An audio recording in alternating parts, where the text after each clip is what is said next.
everybody, and thank you for dialing into the Channel SWU podcast. My name is Jared, and joining me on the line all the way from Madison, Wisconsin, is Austin.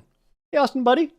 You've had a busy Star Wars schedule as of late. Honestly, I'm jealous. Yeah, no, my local store is really big. One of them in particular, I've got a couple, but like one of them is really big on doing limited stuff. The two judges that run everything are old school Magic players, so they love limited and they love putting on limited events. So. Yeah, and thanks to that, we've both been privy to do quite a few drafts between the two of us, Austin more than myself.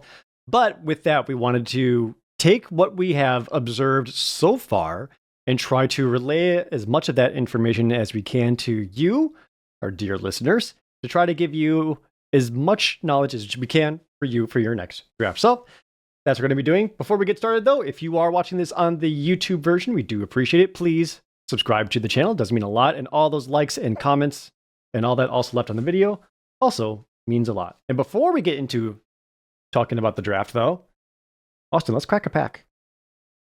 Oh boy, I still have some of my victory Lawless time boosters. You're better about that down here. I separated these from all the other ones and left them on my desk specifically for us to use for the podcast. Because otherwise, yes, I would also just try to like go through all of them right away. So same as usual. For the sake of argument, we can assume that we have every leader available to us. I thought about maybe chaining this up in the future and maybe the viewers can let us know too. Leave a comment down below. Maybe for these future cracker packs, I can randomly generate 3 leaders for us to make our picks based off of. Let me know if you think that would be more interesting rather than just talking about it as if every leader's here more broadly. But anyway, so starting off, let's find out our pack 1, pick 1. How about the Circuit Challenger? This is the 5-cost heroic 4/5 with ambush. I do like it. It's a strong first card. That's actually really solid. Yeah, I think we had this is either like the upper C or lower B level, and from what I've seen it play out, it is certainly around there. So any heroic leader, I'd be happy to have that. Maybe a more interesting pick. What about the Swoop Bike Marauder? This is the 4-cost Vigilance heroic 4/4 that says on attack, draw a card. Yeah, not as powerful as it is in Magic, but certainly good. It's blue hero specific, so you're talking, obviously it's either your off color or very specifically Vel is your primary Jin too, but she's the rare leader, so not counting on her as much. I've actually seen Swoop Like Water really pop off in Enfys Nest. Sure, drawing 2. Yeah, so I don't know if I'd pay. I guess this is after the Enfys flip because you pay 4 to get the Swoop Bike Marauder down. Yeah. Next turn you deploy Enfys. So there's a lot of heroic decks that Swoop Bike Marauder can go into. Yeah, I don't know if I'd pick it over the 4/5 Ambusher, but it's a solid pick. I think between the two, I'm probably more on the Circuit Challenger right now just because I really value that ambush. And, there is the argument of keeping your color open because it is just a pure heroic card, but both are pretty good. How do you feel about Flash the Vents? This is the 1-cost aggressive card that says attack with a unit, it gets +2/+0 and overwhelm, and if it deals damage to a base, defeat that unit. It's good, but I feel like I can always pick up one of those later. It's not something I want to prioritize. It's an okay combat trick, but not really something you want to pay your first pick on. Something you also don't want to put your first pick on would be like Imperial Door Technician. This is the 1-cost Vigilance Villainy 2/2 that says when defeated, you can heal 2 damage from your base. Not where you want to start. Yeah. How about the Sun Tool Berserkers? This is the 6 red villainy 8/5 overwhelms. They are a beating. I think I didn't give as much credit to it in terms of I compared it to the Rathtar. It's more expensive just for the keyword, but that keyword really does make a difference. There are just enough Sentinels in here that kind of busting through them, or just running over their in a race scenario where you're just running over one of their units, or decreasing their ability to race you while staying alive and still getting damage into base. It's not bad. I'm not sure I like these more than the Circuit Challenger still. No, as I say, that said, Still on the circuit, yeah. Yeah, the ambush really does mean a lot. It can help take care of a lot of potential problems, answer your boards, and have it stick around. Or it has to trade out. I still lean towards a circuit challenger. And there's a general rule of thought where if you're stuck between two cards, pick the cheaper card. So still on the circuit challenger. Next is the expendable mercenary. That is the 4-cost 3/3 in green that, when defeated, becomes a resource. Very specifically, like they're just too specific. Like I don't want them in any of my 6 or below cost leaders. So it's literally if I'm playing Vader or Krennic, and that's typical. Personal preference. Typically not where I want to be anyway. Yeah, that's not your style at all. So okay, so now we actually have a possible contender. Since we've been talking about ambush, the Mylodon Rider. This is the 6-cost yellow 5/6 with ambush that also says, when played, you may return another friendly non-leader unit to its owner's hand. Yeah, it is just better. I think we were higher on this card for good reason. Yeah, some of the drafts I've got to do, Mylodon Rider did make appearances, and yeah, it was pretty excellent. Almost every single time that I got to play it or seen it played, it does cost 1 more, but that extra stat line between the 5 damage and just 1 more hit point really makes the difference. I had not seen it do the other half of the card where you can return a friendly unit to its owner's hand.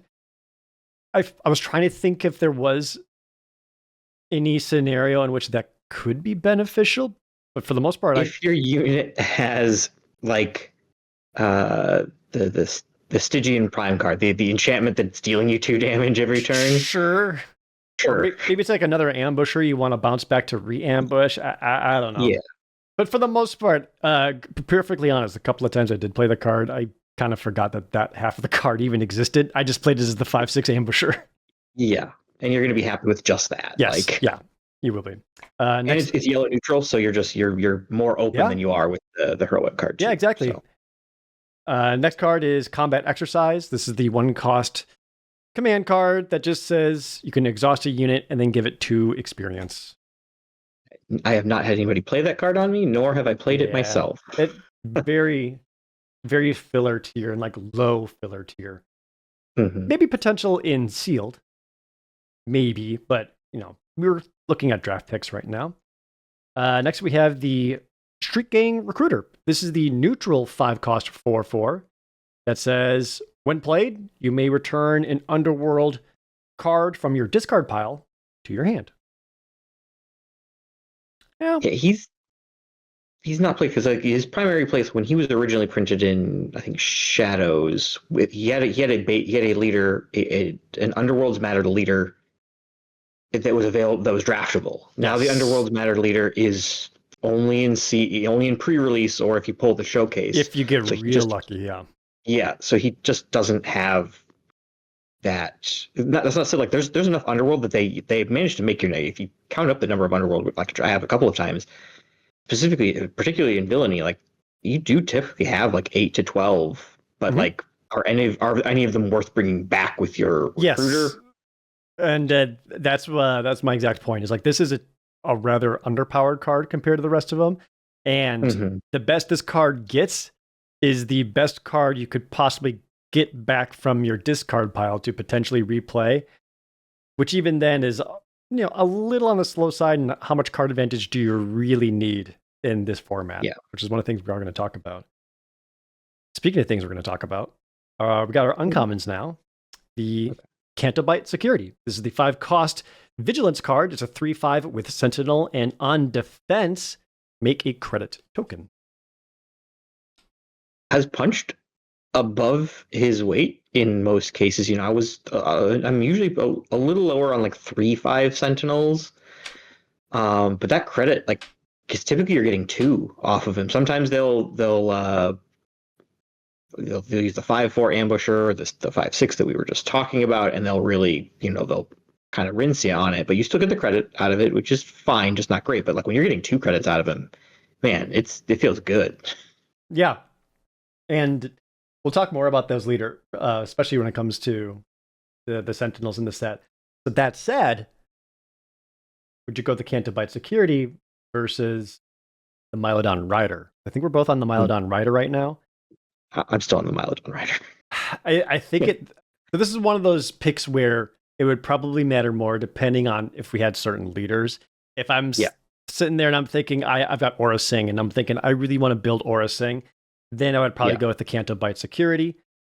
But overall, I do think the Mylodon Rider is the generally better choice for almost any leader pair. Next uncommon is Weasel, the Aggression Heroic 2/3 for 2 that has on attack. You can give another friendly unit raid 2 for the phase. Yeah, he's just. We were kind of like he was the weakest of the Enfys cards, and I think he's just. I think I've played against him once, and I killed it. He was in an Enfys deck, and I killed it the first. I first action killed him, and even if he would have got to swing, he was going to give raid to the tapped unit. He just doesn't survive. Right. He's just not great. He just doesn't really survive long enough, but he is a 2-drop. Yeah. I don't know if I would necessarily make that my pack 1 pick 1. I'm ensuring I'm getting my 2-drops because, for your first pick, you're usually looking to get some power, and he's not quite there. Next up, I've not played with this card or seen it played yet. What about Dengar? This is the 3-cost green-red villainy 4/3 that says when a unit with the highest cost among enemy units is defeated, you create a credit token and use this ability only once each round. I didn't think it would play out well, and I've played against him twice. I've never played him in a deck, but I've played against him twice, and he died to a nothing, to some guy I had on my board already that didn't matter. I just didn't want to take 4 or have him get a credit for something, and just like, all right, yep, here's my 2-drop or with raid 1 or something like that. He's just unimpressed. I think a lot of we'll talk about it again. We'll talk about it later, but I think a lot of the red green cards have kind of underimpressed. I think he's just a little too fragile, even though I do like his ability. Yeah. If he was a 3/4 versus a 4/3, he'd probably be excellent. But otherwise, just a little too fragile. Okay. Possible contender. This is our Hyperfoil card. Okay. Zeb Aurelios is the 5-cost blue-red heroic 4/4 Sentinel that says when played, you can deal 3 damage to an enemy unit. But if you control a command or cunning unit when he's played, you deal 5 damage to an enemy ground unit instead.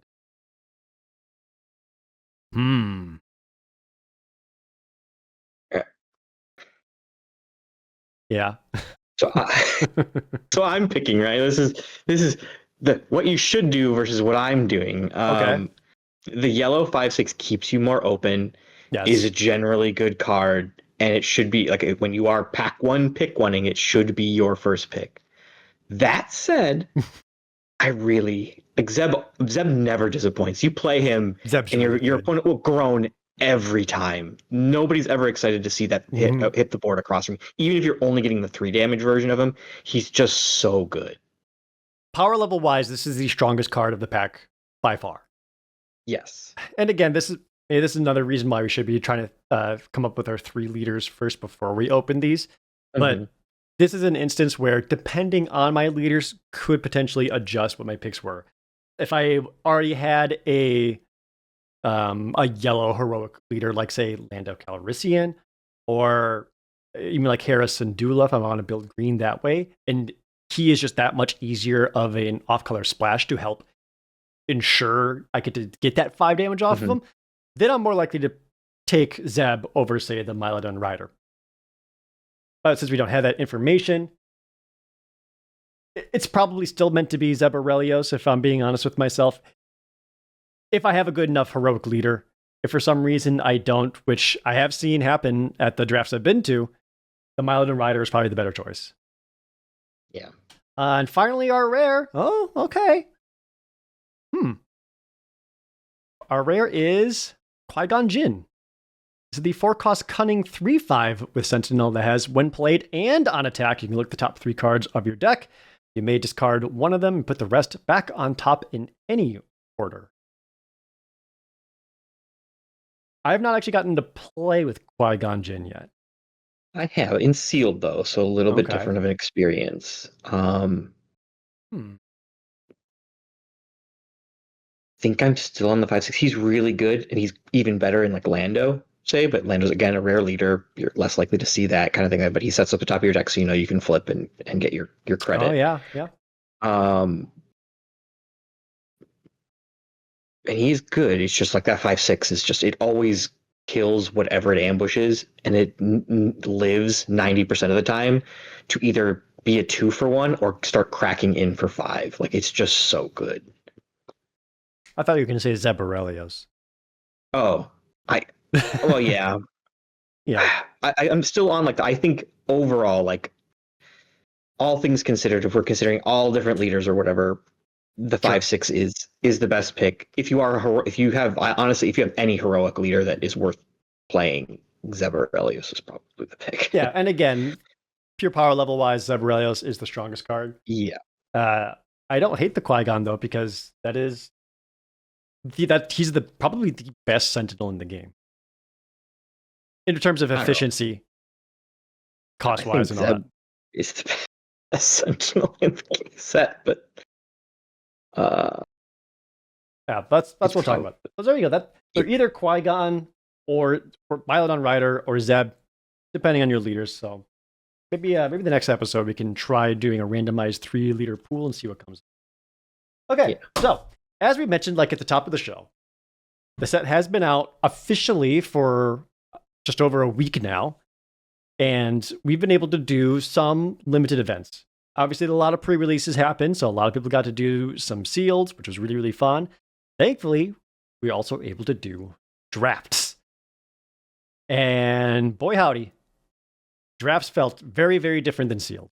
I don't know what your experience yourself was like, Austin, but I certainly, it felt tangible at how different they really played out. And I know a lot of times when it comes to these early impressions, the big thing that most people want to know before they start going to doing the drafts themselves, what they want to hear is, who is the best leader? Like which the best leaders that I should be looking for? Who should I be prioritizing? Who should I be picking and trying to build around? And we are here to tell you, we don't know.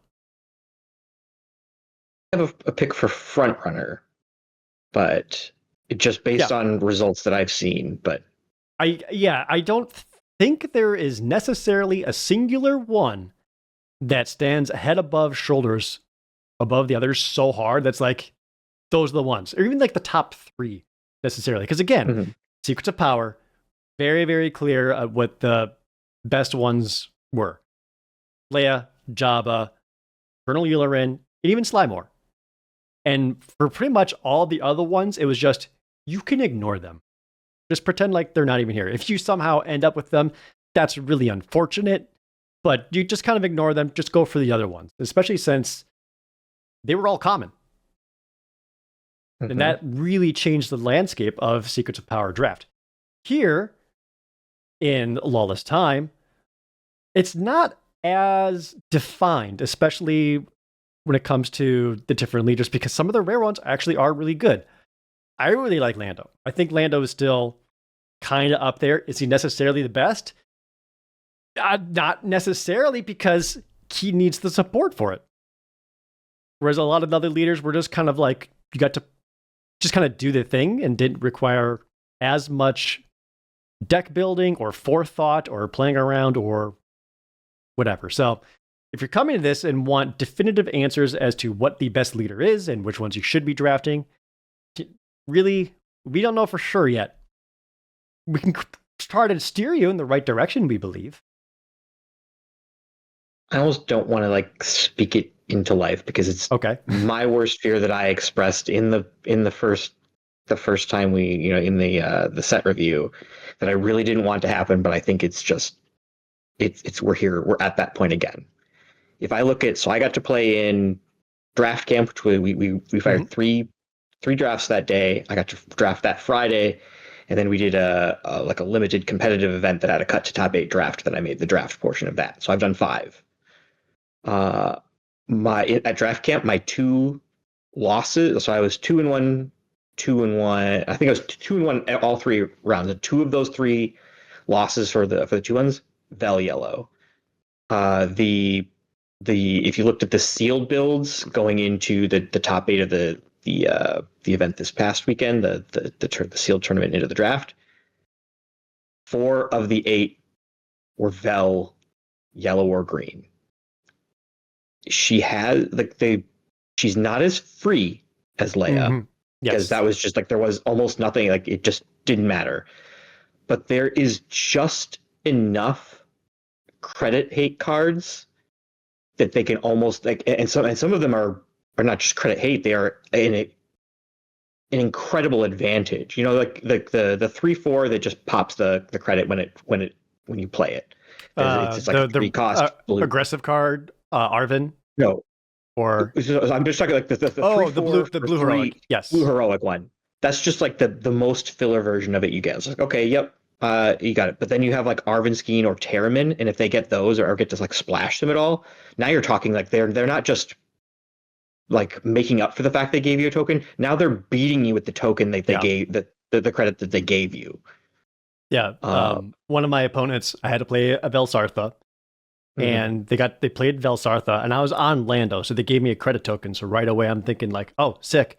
And then they played the Convex Train Guard, and just blinked all of my tokens, and I did not have a good way of killing it quickly and efficiently to be able to use the credits. So I do, I actually agree with you there. Velsartha is probably also up there, especially for the common leaders. But like you mentioned, it is not as quote unquote free as Leia, whereas Leia in Secrets of Power, you basically got to do her ability every single turn. It wasn't exactly brain dead, but it was, you didn't really get punished for it. In fact, it almost always put you ahead just to be constantly doing that, especially putting into your cheap space units. Velsartha, they can't really do it every single turn because it does give your opponent an opportunity to use some of those credits. But if it is built in such a way that they can then counteract the credits that they're generating you or punish you for that, like you said, with something like Terramin, then yeah, it's absolutely brutal. So there is something scary there. But Velsartha probably still up there.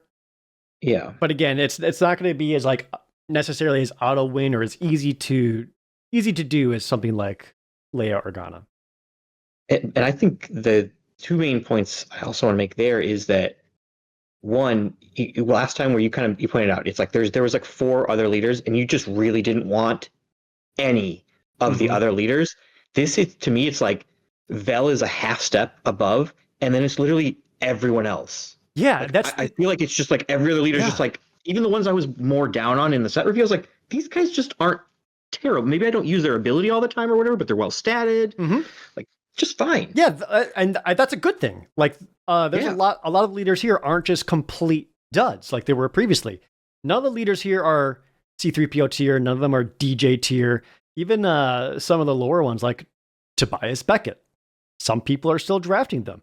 So I do like that there is more of a middle ground between all of them. There are still going to be some that have like, their heads above the rest of the shoulders, but even the Vader ones, those we kind of said like, too slow, may not do a whole lot. It's like, which for the most part is true, but he's not unplayable. If you get to that 7 resource turn and you can deploy Vader, like he is a huge major threat. So that is good. That is a good sign. Which, especially as we're talking about draft, like sealed, it's kind of like they need like some of those seven deploy leaders. You do need to kind of have a pool to live long enough to flip and things like that. But in draft, you build the deck that allows you to live to your flip. Yeah. The last point I wanted to make about Vel was, I actually think the mirrors are incredibly amazing. Like I have not seen a Velsartha mirror yet. I've done a couple of them now. Like my sealed pool was Vel yellow, and I played against another Vel. He was also a Vel yellow. That went. Oh, I can talk about that later. But like, there's almost like this arms race sort of mechanic where you're trying to judge like, oh, do they have do they have a bomb? Can I give them the credit? Oh, they buffed their guy. Now he's going to kill my guy. So I have to arms race and buff my guy back to give them the credit. And there's just like this it's this huge mind game going on the entire time. And it's really, really fascinating. Yeah, that sounds like a really fun dance to witness. Yeah. I think it's one of the most skill expressive mirrors that you can do. Like, and I'm not going to say that like I mastered this by any means, but I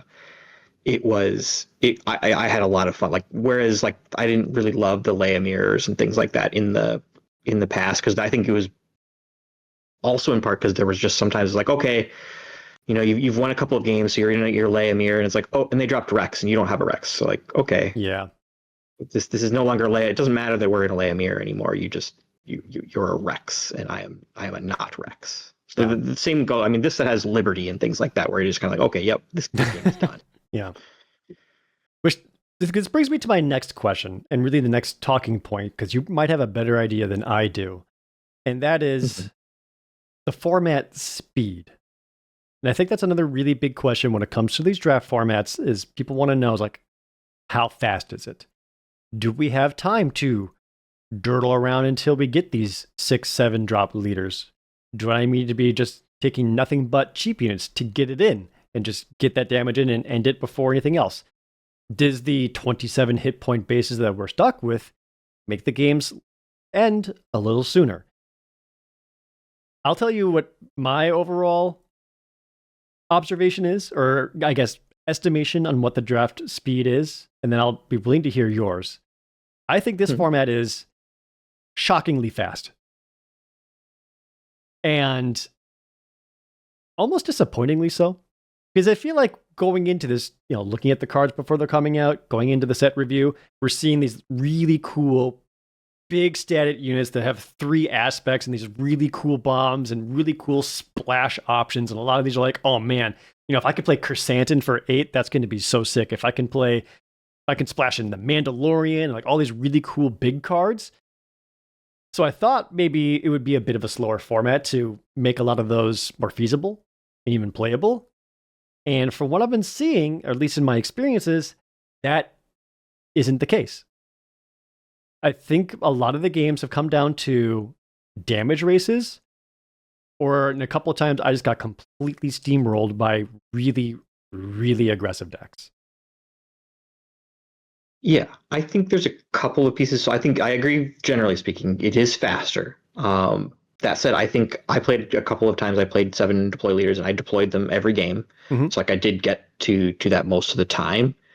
And there is I think they did a better sort of like rock, paper, scissors by including a couple of rocks and a couple of scissors and a couple of like just like, okay, if I want to try to be like the 2-1, you know, the 2-1 and the 3-1 one drop aggressive deck, okay, like now it's Vader, Han, and Aura can all really punish that strategy. There's multiple things that they can kind of ruin what you're trying to do there.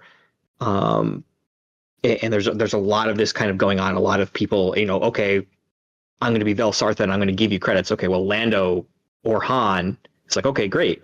Or actually, and the way it's worded is your opponent creates a credit. So she technically triggers the client too, because I have created a token.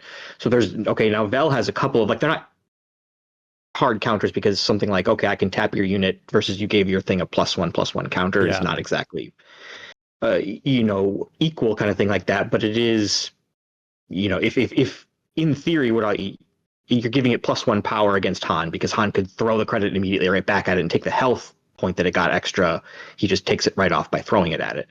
Sure. And obviously Orlando loves to get credits. So there's a lot of like good rock, paper, scissors going on between the leaders, I think, in this set. But that said, sometimes I have found, like, if you get blown out on turn 2 or something like your turn 2 goes poorly, sometimes that you just lose the game there. Like, it's if they are able to free kill your 2-drop and their 2-drop lives with like no damage on it or something like that, the game is just, some of these are just like the 4-2, or sorry, the 2/2 raid 2. And we'll talk about, I want to save this topic for a little bit later for its own individual topic, but there's some topics that are just like, if you don't start with the initiative, you just may as well give up now. Sure. Yeah, and you mentioned in most of my games, yeah, I have managed to get to that point where I am still deploying my 6 resource leader, my 7 resource leader. But a lot of times in those games, deploying them didn't matter. Like, it was not enough to actually catch up in my experiences. Now, granted, I still don't have a whole lot of draft experiences, so I'm not even necessarily drafting the ideal versions of a lot of these decks for these leaders in any color combination, really. So still trying to figure out and read signs. I think everyone is, and that's why the drafts have been so weird for some of these earlier ones. But yeah, it just seemed like it felt faster than I thought than I was expecting. It's not like turbo fast. It's not the speed of like I think Spark Rebellion was particularly fast, just because of how many early like 3/3s you could play or 3/2s. Yeah. So it's not necessarily like that fast, but it's not like this slow, let's get to our big guys kind of format that maybe a lot of us were expecting. At least that's what I've noticed so far. Yeah, I think I would agree. Like it's a really fascinating set, and I wish I got to spend more time in a match. Like, it wasn't just like me and my opponent swinging past each other, killing each other. Like, it lacks a certain quality interaction. Yeah, that's one of the things that I wanted to touch on at some point, but we'll get there. I don't know if there was any specific strategies or cards that you have attempted that worked better than you thought, or just hadn't worked at all that you felt were worth noting real quick. These are a little more specific and not as broad strokes, but I don't know if you had noticed anything like that. I have at least one kind of fun one that I enjoyed. I don't think it would change my rating on either the leader or the card. Okay. But I found it out during the middle. I was playing Han Green, and just like I was getting last pick jaunty freighters or whatever they were called. They're the 1/1s that get a +1/+1 counter for every aspect that you have in play.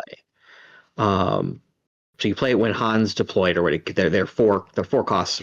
So if you're playing a turn behind or whatever, you're playing it after. Or you obviously have other units on board. It's usually at least it's usually a 4-cost 4/4 usually. Yeah, it's a 3/3 at bare minimum, a 4/4 usually.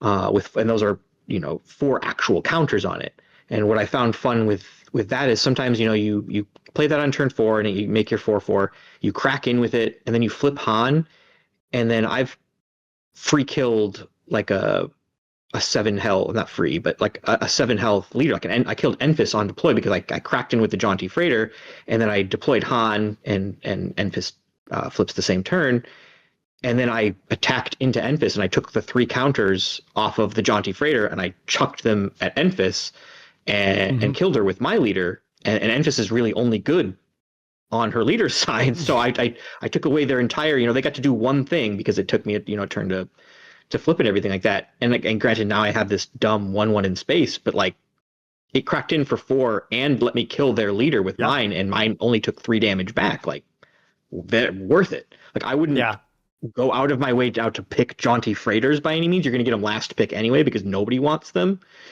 But it was a fun, I was like, oh yeah, this is kind of fun. I like doing this. Yeah, I remember when you texted me about that, and it's like, oh yeah, that actually does work. So maybe that's where the jaunty freighter in particular has its best home, is with Han Solo and just sending out those experience tokens as damage, which I do like that. I don't know if I have any specific cards that I thought were better or worse than we imagined. Again, those might just be ones I might just need to get more experience, get more playtime with some of these to really determine. One of the things I did find was the amount of credit generation that any one deck has. And again, you've gotten more games than me, so I would love to hear your perspectives on this. But I built decks or drafted decks where I'm thinking, I'm going all in on this credit generation. Like, I want these. Like, when I had my Lando draft, I wanted to try to get these, and I really prioritized taking some of those, and I felt like I got quite a few. And what I determined was I was barely making credits. Like even Yeah. intentionally trying to draft credit generation cards, and even like the good ones, the one cost event from yellow that just gives you a credit, the Champions Pod Racer, the 2/3 for 3 that gives you a credit. Like I'm grabbing stuff like that. I even had Back to Buy the Huts, which is 3 cost, you get a credit, and then you get to deal damage to a unit equal to the number of credits you have.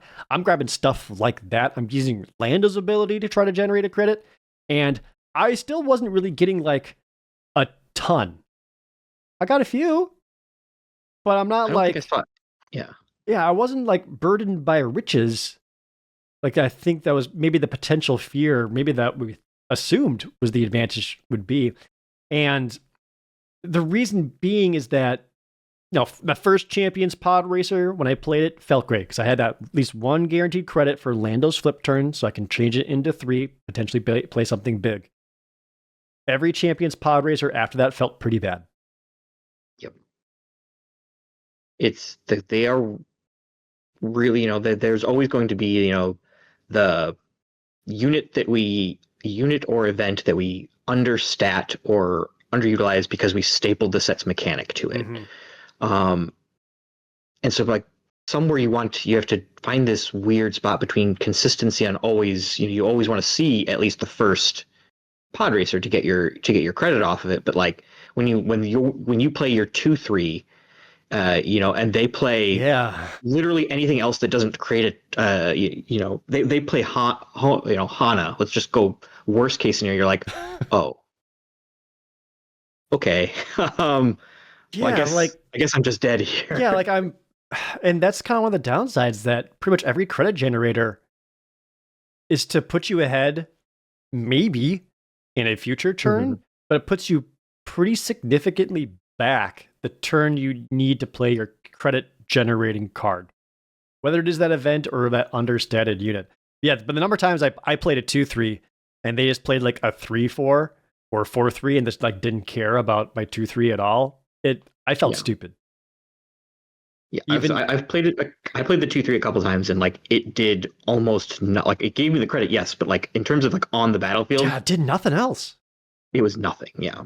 Yeah. So that was one of my observations. Like, this is not going to be a free resource fest that maybe some people are kind of maybe hoping for or feared, where we're all just playing these off aspect cards and we have the money to pay for them anyway, even after using our splash bases. So again, it's still early and this could change because maybe we're still not drafting the most ideal versions, but it does feel like the overall credit generation isn't as big of a problem or an excess that maybe some people have potentially feared. Now, that said, some of my actual concerns with the format. And in fact, we can even start with yours that you mentioned earlier. You mentioned that the initiative matters a lot. Yes. So when you print a card at common that says on attack, if this is the first unit that attacks, it gives something else -2, -0. You make the initiative matter on a 2-drop. You make the initiative matter to such an insane degree that it's almost single-handedly like format ruining, in my opinion. Was that a comment? Yes. Oh no. Yes. Do you remember the exact name of that card? It's the something front, like Canyon Frontrunner, I think. So something Frontrunner. Canyon Frontrunner. Yep. Yeah, that's the 2-cost yellow 3/2 where it says on attack, if no other units have attacked this phase, give a unit -2, -0. Yeah, that is. I forgot that was common. Yeah, I haven't gotten any of those. I played in sealed. By round 3 was a Vel yellow mirror, and he won the initiative. And it was we were playing best of one, and for this he won the initiative. And like I'm looking at my hand, and I have a Canyon Frontrunner, and I helped like the Alkenzi Patroller or whatever, the 2/1 in space. And he won the initiative, and he started Canyon Frontrunner. I was like, okay, well, my Canyon Frontrunner card is now dead in my hand. Yeah. So I guess I'll play this. And then he just, he kept the initiative the entire game. That Canyon Frontrunner lived the whole game and just blanked. He just cut me out of the ground basically for 2 or 3 turns because I just couldn't play anything that wouldn't just die to something and not trade. Yeah. Yeah, that's pretty brutal. And that kind of ties into what I was saying a little bit earlier, where this format felt faster than expected. And one of the reasons I said that is because it felt more aggressive than I was expecting. So kind of along the same lines of, having the initiative or not. I had an opponent who got 3 Toydarian technicians. And, turn 1 is Toydarian technician. Turn 2, something else. I don't exactly remember right now. Turn 3, both other Toydarian technicians. And they got to keep the initiative each time. So it didn't really matter a whole lot how much damage I'm trying to throw at them, because my opponent wisely ignored all of my units and just kept hitting the base, restoring anything I could potentially do to them. But because he has that restore, I can't really keep up. So now I'm having to spend my units just to take out his units, and he just kept pushing damage that way. So one of my fears was not necessarily an aggro format. Like, I don't know if it's going to be like, jump to light speed or anything, which is aggro, aggro. But it did feel like a lot of the games came down to just damage racing, where you're just kind of mathing it out in your head and ignoring the other player and just going to base. Because I had a couple games like that, not just the Toydarian technician opponent, but also it was a Velsartha opponent. That was blue, I want to say blue-green. And yeah, we were just straight up damage racing. Like, I think we were both just looking at the board and trying to mathing it out. I was able to come out just barely ahead, but it was close. And I fear that I don't think this is going to be a full-on 2 ships passing in the night format, because I do think there is enough interaction between what the leaders can do and some of the specific cards that can, like, getting the credits and a lot of into the arena effects. But yeah, it did feel very much like, just get your aggro in there, just get your damage, just go for the race. So long as you can win the race, you'll be fine. Which makes me wonder, or even worried, is there a range for is there a range for these mid to slower mid-range deck, or even a full-on control deck for someone like Aura Singh or Director Krennic? And that, I don't know yet. I haven't really gotten to draft them. I tried Aura Singh in Sealed, and I enjoyed playing her, but I don't know how well she can hold her own in this draft format from what I've seen so far. And this comes into, so I made, reflecting on some of my games that I lost, specifically, like, there's a couple that I lost as one of my drafts when I drafted a Vader yellow, I think. Yeah, that was my worst draft. But the deck I felt was not that bad. It was full of good cards, but had a bad pilot, unfortunately.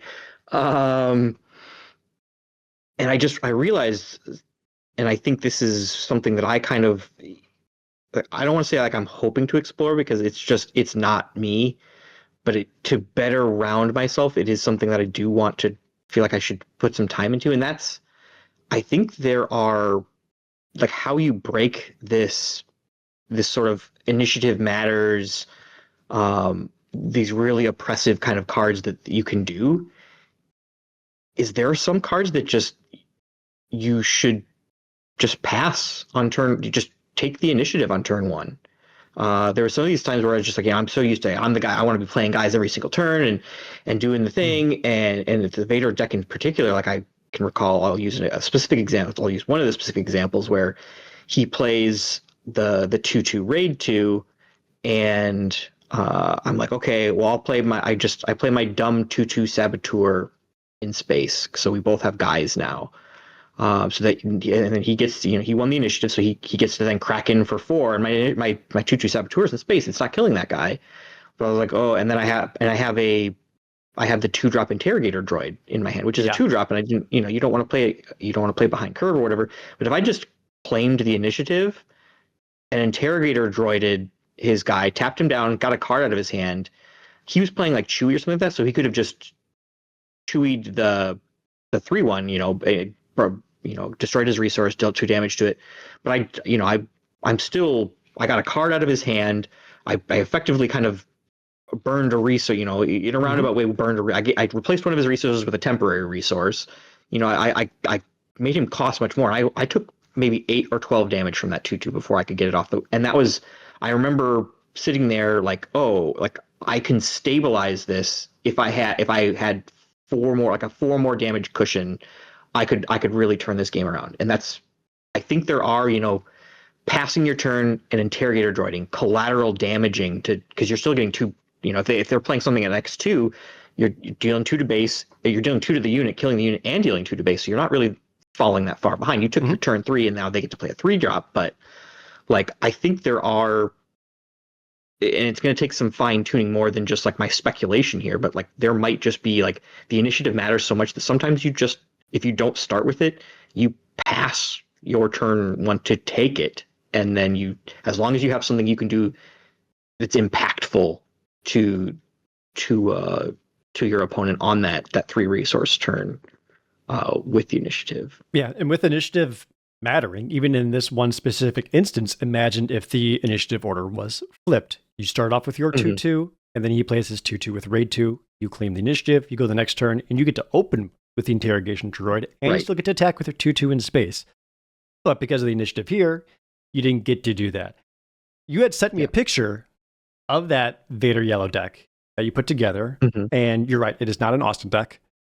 This is a Jared deck. I would love playing this because you had 2 of the interrogation droids. I love that. Yeah. Like 2 interrogation droids. You had 4 of the cutthroat pod racers. That's the 4-cost yellow villainy 4/4 that when played you can deal 2 damage to an exhausted ground unit. 4 of those. There's also hold for questioning, mid-rim sharpshooter. Or whatever, the 3/3 in space, where if you've discarded a card from your hand, or the Vault Scarus' defender. Yeah, so you actually had a little bit of combo with Vader there if you really wanted to make him even better. I used it too. Yeah, I got a shield almost every time. Yeah, Jabba's Rancor, even your couple of splash cards were what? Jango Fett, Lawbringer, and Shadow Complex, or the Shadow Cloaking for someone like Vader. So like, from what I could tell, the deck you put together looked solid to me. I actually really like this one, but yeah, if you're not starting off with if you're not really getting like that initiative to make, especially these interrogation droids, really effective, then like, yeah, maybe the initiative does really matter a lot. Another issue that I had in my few draft games, and if you've experienced this too, I would love to hear about it. We even kind of mentioned it a little bit in the set review, which was I really, really worry that one of the best tactics you could possibly do, no matter what deck you're playing, no matter what color combination, no matter what leader, is just upgrade your leader. Just suit it up, make it a battleship, whatever upgrades you have, just try to throw it onto your leader as much as possible, and then just start hitting the base. Because of the few of the times that I have played against other decks that were doing that, it was brutal. Enfys Nest with Enfys Nest's helmet. That was pretty rough. Or even like that's one combo, sure, but it was also just getting the staccato lightning repeater. That thing has been such a pain for me to deal with. And of course, the biggest boogeyman of them all, mastery. Getting mastery on any of your leaders. Like, that is so much extra power and hit points for not a lot of cost. And it's splashable. It's so splashable. And from what I've seen, like that's just one of the best ways to start beating in is just to have the biggest leader possible, that it's going to either do a lot of damage to the base, or at the very least, your opponent's going to have to spend likely at least 2 units, maybe even 3, just to deal with it. And the reason why I think this one in particular is such a problem, again, we're coming off of Secrets of Power. This was the last limited set, so I am going to make a lot of comparisons to that one. And that was a potential issue with Secrets of Power as well, right? Especially with the Leia Organa flip. She attacks, gives herself some experience, and then she's just grossly overstated. Or even flipping, especially with like the plot upgrades, we see Unveiled Might and Sudden Ferocity. You see that going on to leaders, and you're thinking to yourself, oh boy, yep, that sounds right. Here it comes. But at the very least, we had ways of dealing with that in Secrets of Power. Whether it was Outer Rim Constable to maybe defeat one of these upgrades, or at the very least, we had Retaliation. Sure, we're still taking at least one big hit to our base, but that was a threatening card that your opponent had to consider that would just outright defeat a leader no matter how upgraded they were. Lawless Time doesn't have that. There really is no leader removal in Lawless Time. And you at least have the Outer Rim Constable to kind of like to at least defeat the mastery kind of thing like that. It's one of the things I didn't mention in my fun combos because it's not really like, oh my gosh, this was like I won't say that the jaunty freighter or whatever was creative, but it's more creative than if I play the client, I'm slapping as many masteries on the client as I can because now I have a 10-10 shielded butthole who's now just beating the heck out of anything. Yeah, so the only real upgrade removal that we have in this set is Sabine Wren. There is the ship that can get rid of an upgrade, but it has to be on another space unit, so that's a little too narrow. So that leaves Sabine Wren, who is 1, heroic, 2, is already red-yellow, and not easily put into any possible deck. So one of my big concerns is that just the battleship leader might be one of the best strategies. I see a concern to other people. They might be thinking, oh, that's great. If that's all I need to do to win, perfect. I hope that's not the case because I don't want every single game of Limited for Lawless Time to end up being exactly the same. And that's kind of how it was for, like, again, Secrets of Power Leia. Every game was exactly the same. When you faced a Leia deck, you knew what to expect. I don't want to see that for Lawless Time. But this is like the last four. Like, I don't know who at FFG loves upgrades so much that, like, the worst part is, so like you have kind of tiers of cards, so your best card is the Liberty. There's a reason that, it's probably the best card in Limited, and that's why it's being seen. You see it played in Premier.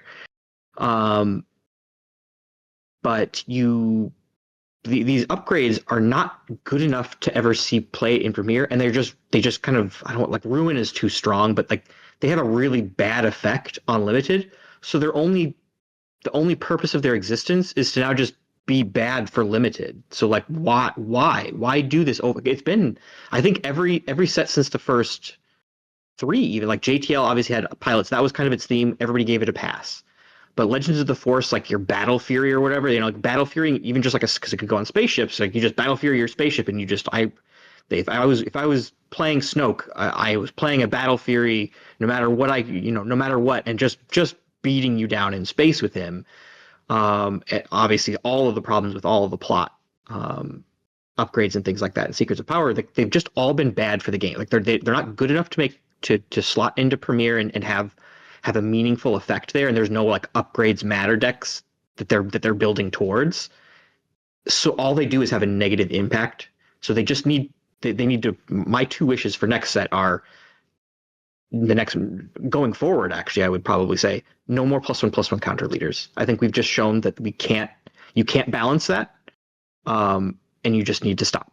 And 2 is just make the upgrades bad, or always like print confiscate as an evergreen. Like it's in every set kind of thing like that. You need to have a valve, a release valve for this sort of thing, so that you stop having these battleship leaders just swinging past each other.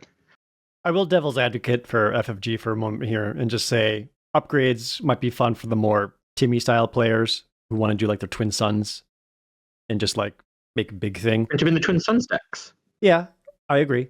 And also, there have been some upgrades that have seen impact in Premier, Sudden Ferocity in particular. Sure. But yes, you're also correct in that the experience token leaders that are fundamentally, quote unquote, free to do, because it doesn't cost you anything to activate, you just get to do it.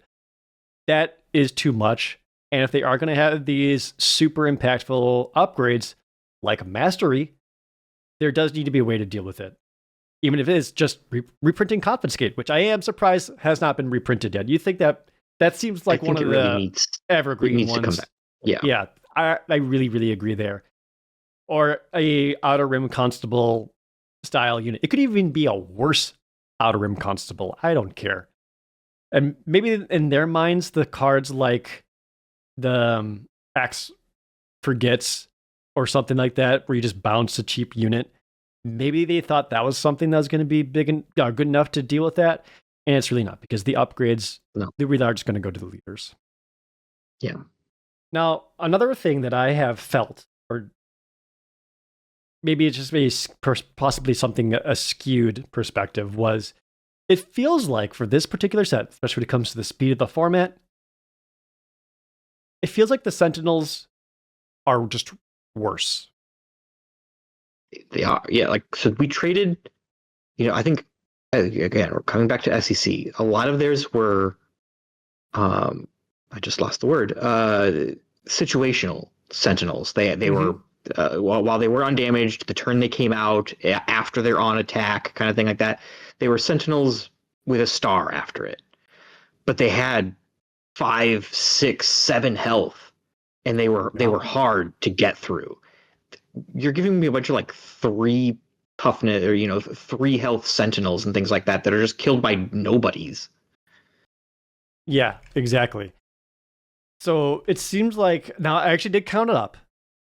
Okay. There is, at common, there actually is more Sentinels in Lawless Time than Secrets of Power at common.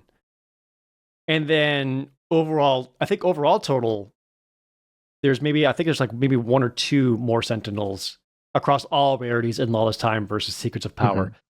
But the stat lines are so different. And I think that is really what changes things up. So some of the quote unquote best Sentinels for a Lawless Time would be like, what? I would say Droid Laser Turret. I think probably, yeah. Droid Laser Turret, I like the Quarren Contractor, but very specific colors. That's right. The Great Red Green, the Grit, and Sentinel. So I would say Droid Laser Turret, that's the 3-cost blue 2/1 that comes with a shield. So at the very least, that can stop 2 attacks, which generally speaking, your Sentinels stop usually about 2 attacks. Unless you're playing against Aura, Vader, or Han. Yeah, unless any of those are there, sure. But generally speaking, you still want that. And then like the next best Sentinel after that in terms of efficiency and how reliably you can get that into decks is the Canto Bite Security. That's the 3/5 for 5 in blue that gives you a credit when defending. Like, that's the next. And if we saw that like last set, we were kind of like, right, it would be pretty weak in the last set. And sure, it gets you a credit, but as we mentioned, like the credits haven't been so spectacular here that it feels amazing. Like it'll stop some attacks, but it's also not really defeating anything. If I was if I'm villainy and I'm trying to draft towards a villainy leader, even if I was blue, I think I would probably pick the Nightwind Assailants over the Canto Bite Security. The Nightwind Assailants is the villainy 5/5 Sentinel for 5. And that's it. That's all they do. They're just a 5/5 Sentinel for 5. They are cruel commandos at home. But like that just seems way better to me. But not as it can't go in any deck, like compared to like say Canto Bite Security. Yeah. And then some of the heroic does have the Stalwart Fleet Trooper, which is a 3/3 Sentinel for 3, which is generally dead to most 2-drops in this format, or 2-drops plus a ping from something else. Doesn't hold a candle to, say, remote escort tank. And then after that, all of the best Sentinels are multicolor, which makes them even harder to play. Like you mentioned, the Quarren Contractor, who I agree actually is quite good. That's the 3/4 with Sentinel and Grit. So that's like a super low bot. But the problem is it's aggressive command. I don't think I'm going to splash for it. Like I don't really want to activate my base just to get a 3/4 Sentinel. I could see myself doing it in a pinch, but like I don't want to. Yeah, well, when you look at like one of the other problems that we have here is we're talking about like when I was speaking about Vel, it was almost always specifically Vel Yellow. She goes, okay, I've got these great Sentinels there. They've got 5 toughness. It's like, cool. I have a 5/4 ambusher on 5 and a 5/6 ambusher on 6. Have fun. I'm laughing at your Sentinels all the way to killing you. Yeah, a lot of the Sentinels just kind of crumble to the common ambush units. And they're even trading back. Yeah. Right, and because of that, it just feels like the Sentinels have not been able to slow things down enough. That makes me think that some of the slower decks, like Aura Singh or Director Krennic, are going to be as viable. And I think I started valuing like Kill Switch more than Sentinels sometimes. I think the exhaust stuff, whether it's the upgrades like Kill Switch or the what's it called, Hold for Interrogation, the 3 villainy yellow. Yep. Exhaust and look at their hand to discard a aspect sharing card. Like, I like that one a lot. So I'm a little down on the Sentinels in general, which makes me a little sad. And I think it's what help to lead to like the kind of like as you talked about before, like the ships passing in the night, is because there's just nothing to stop you. And I think we mentioned it during the set review. I think Secrets of Power had 3 or 4 saboteurs at common and uncommon, and Lawless Time has 11. Like, sometimes the Sentinels just don't even matter. Yes, and another thing that I noticed, and one of the ways I was able to win one of my damage races that I was mentioning earlier, was I just frankly went to space because the space Sentinels are non-existent. At least the ones you really need to worry about. Alpenzi, which dies to literally, I don't think I've ever had that die to a unit. I think it's always been it's always been killed by just some other effect that just kind of a throwaway thing in space. So it's honestly yes. And then there's the villainy blue like 4/6. Is it 4/6 or a 5/6? It is a 5/6 that costs I think it's on 6. Yeah. Honestly, the best performance Space Sentinel I've seen is the Kessel Hulk. I've been okay on that thing. That's the Kessel Hulk. That's the 5/7 neutral card Sentinel in space that costs 7. And if your opponent, or in this case me, is just going to space, that thing's not going to come down and stop anything. There's also the Liberty that is a legendary, but that's okay. If that Liberty you just win the game. That's very different. The Liberty, the Sentinel is the background. The fact that it is murdering you is the primary concern usually. Yeah. So, and the reason that we bring these up is, again, comparison to Secrets of Power, just to try to show you how different this format is compared to the previous one, is that Secrets of Power, our Space Sentinels were excellent. We had the Consular's Cruiser. That was the 4/5 green Sentinel in space for 5. That thing was great. That stopped a lot. And there was even in the Heroic, Jade Squadron Patrol was just one of the best blue Heroic commons that you could hope for. I played that thing out of Aspect in multiple times. Almost all of my Jabba decks, I would play that just because that 6-cent Sentinel in space was fantastic. So good. Yeah. There was also even like Defense Fleet X-Wing if you really needed to emergency block something. And previous set did also have the Ando Commissioner. That was the neutral 4/3 Sentinel for 4, which pretty much died all the time. But in a pinch, he did go into any deck and just would help guarantee that you had a Sentinel. So, from what I can tell, is that generally speaking, most of the Sentinels here are just worse because they're lacking in the damage back. I think the damage back is really what's holding them back. Is Rotunda Ascetic Guards were so good. A 4/5 Sentinel for 1 or for 4, even if it only is a Sentinel until it takes damage, it's still slapping back 4 to something, which usually defeated most units, and like your opponent had to deal with it somehow. Yeah, like you typically, I feel like whenever I was playing against them, you had to throw like your worst thing into it, and then it typically got to hit back. So it's like you threw your worst thing into it, and then it killed one of your better things, and maybe they probably ideally, in their ideal world, they killed one of your better things that it also didn't die back to, so that either you had to throw another third thing into it, or they got to kill a third thing on their turn again. Like, it just like it that thing punched above its weight. Or even most pretty importantly, substantially. Yeah. Chances are it just dealt 4 damage to your base before you could even finish it off. Yeah. That happened all the time. Or even something like going to the uncommons, Lobot. Mm-hmm. Just a 2-cost Sentinel, any blue deck. And he was great. He had grit, and like he would stick around. He would probably stop the early aggression, and then he has enough power to take out another unit or push base damage. For 2. The only 2-cost Sentinel that is in this format is the Alkenzi Patroller. The 2/1 in space. And that's it. Yeah. Some of the uncommon ones that is in Lawless Time, Sintikaz is excellent, especially with Velsartha, because she starts as a 3/5 and doesn't have Sentinel until she's upgraded, which is why she's great with Velsartha, because then you have a 4/6 Sentinel for 3. That's incredible. The other uncommon ones would be, Zeborelios, who we've already discussed, banger, but restrictive, blue-red and heroic. Although that Cantobite Security is uncommon. I'm sorry, I think I said, yeah.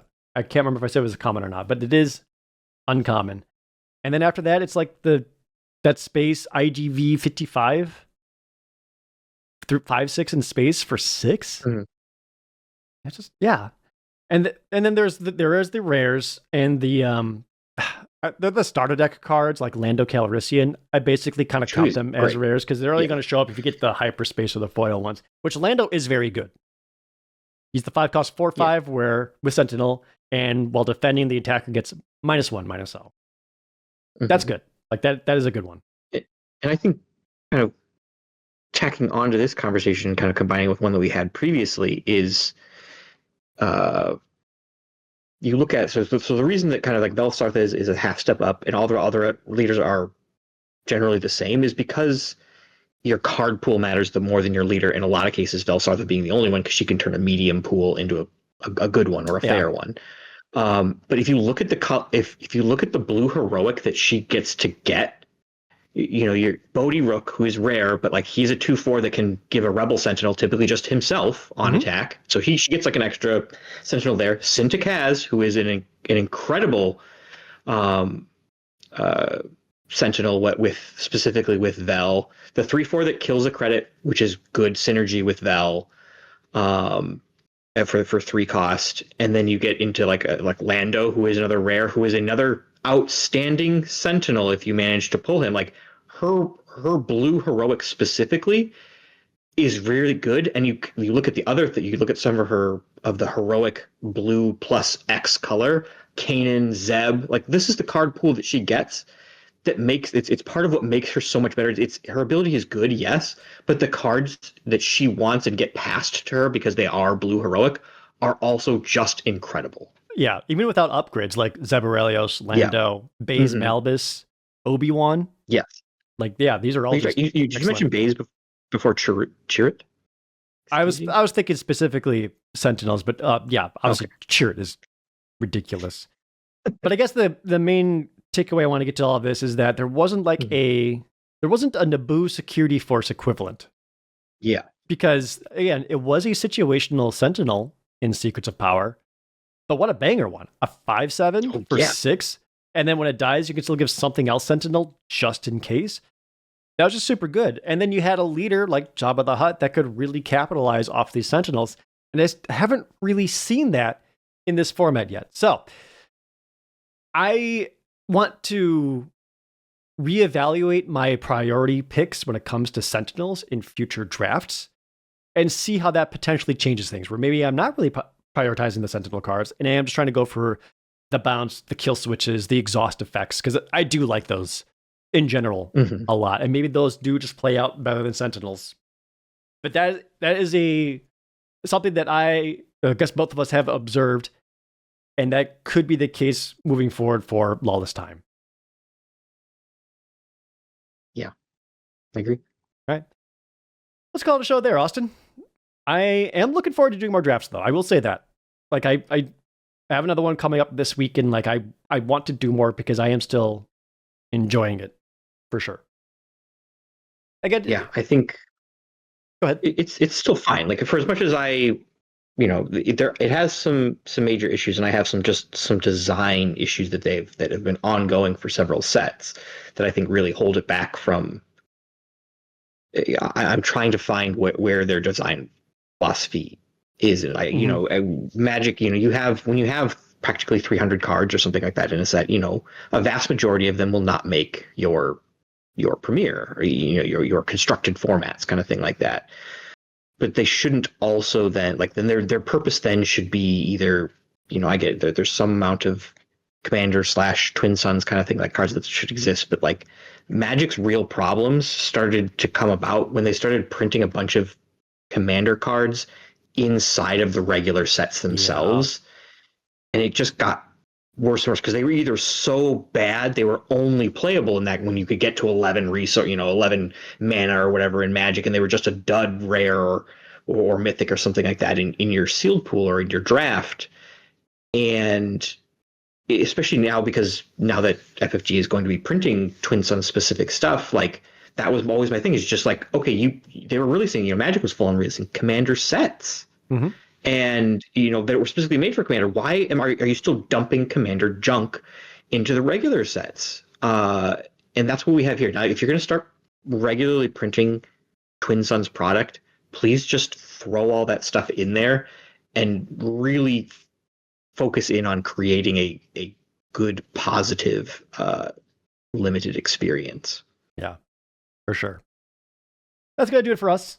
If you want to leave any comments or questions, we'd love to read them. We do check out all those. So if you're, again, watching the YouTube version, leave a comment down below. Or if you want to catch us on social media, I am at ProJared across all social medias. Do really appreciate you listening and watching, and we'll see you next week. Have you started playing Slay the Spire 2 yet?